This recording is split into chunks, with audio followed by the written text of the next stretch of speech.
A Bíblia é uma coleção de muitos livros contando uma história unificada do início ao fim. Mas todos esses livros foram escritos em vários estilos literários. É como se você estivesse dentro de uma livraria onde cada corredor tem um tipo de literatura.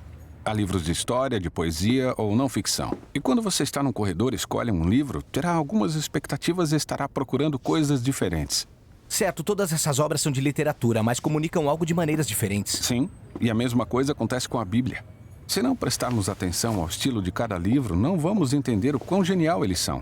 Então, quais são os principais estilos de literatura na Bíblia? Bem, primeiramente, temos a narrativa.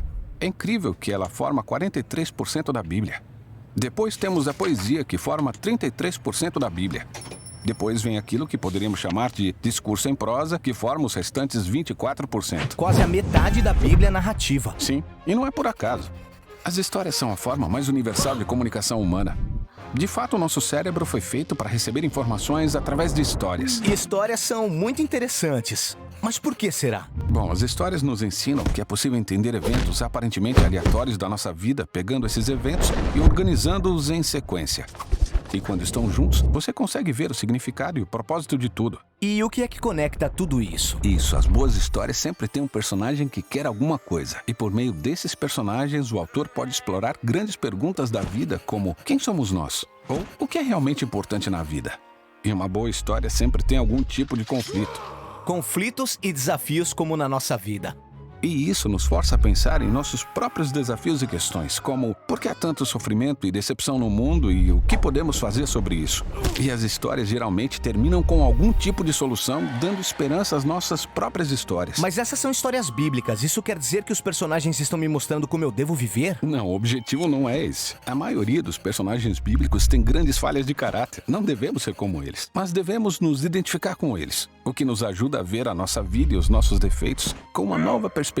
Sem notarmos, essas histórias nos afetam e mudam a maneira que vemos o mundo, as outras pessoas e nós mesmos. Agora, existem vários tipos de narrativa na Bíblia. Sim, temos a narrativa histórica, mas também temos as parábolas e pequenas narrativas biográficas, como os 4 evangelhos. Vamos ver isso nos próximos vídeos. Legal. Em seguida vem a poesia, que, pra ser sincero, eu não leio muito. Você e a maioria das pessoas. Mas 1 em cada 3 capítulos da Bíblia é composto de poesia. Tá, mas pra que tanta poesia? Bom, os poemas falam principalmente por meio de uma linguagem densa, criativa, conectando imagens que nos ajudam a visualizar o mundo de maneira diferente. Poemas usam muitas metáforas para estimular as nossas emoções e imaginação. E usam uma linguagem bem elegante, mas não seria mais fácil dizer aquilo que eu preciso saber? Pense comigo. Na vida temos a tendência de criar rotinas mentais. Quando pensamos, seguimos esses caminhos já conhecidos, que são muito difíceis de mudar usando lógica ou raciocínio. Uma poesia de qualidade força nossa mente a sair desse caminho conhecido e entrar em um novo território. Esperto. E existem vários tipos de poesia na Bíblia. Existem vários tipos de canções ou salmos. Há a poesia meditativa dos livros de sabedoria e também a poesia impetuosa de resistência dos profetas. Certo, o último grande estilo literário é o discurso em prosa, que constitui 1/4 da Bíblia. Sim, ela inclui discursos, cartas ou ensaios. Aqui o foco é a construção de uma sequência de ideias ou pensamentos que formam um argumento linear e exige uma resposta lógica. Algo do tipo, ei, você já pensou nisso? Você deveria pensar em como isso se liga a essa outra coisa. E se fizer isso, verá que o resultado é este. Portanto, diante dessa conclusão, você deveria parar de fazer aquela primeira coisa para que o resultado seja essa outra coisa. Então você tá usando a lógica para me persuadir. Isso. O discurso nos força a pensar com lógica e coerência, e depois fazer algo a respeito.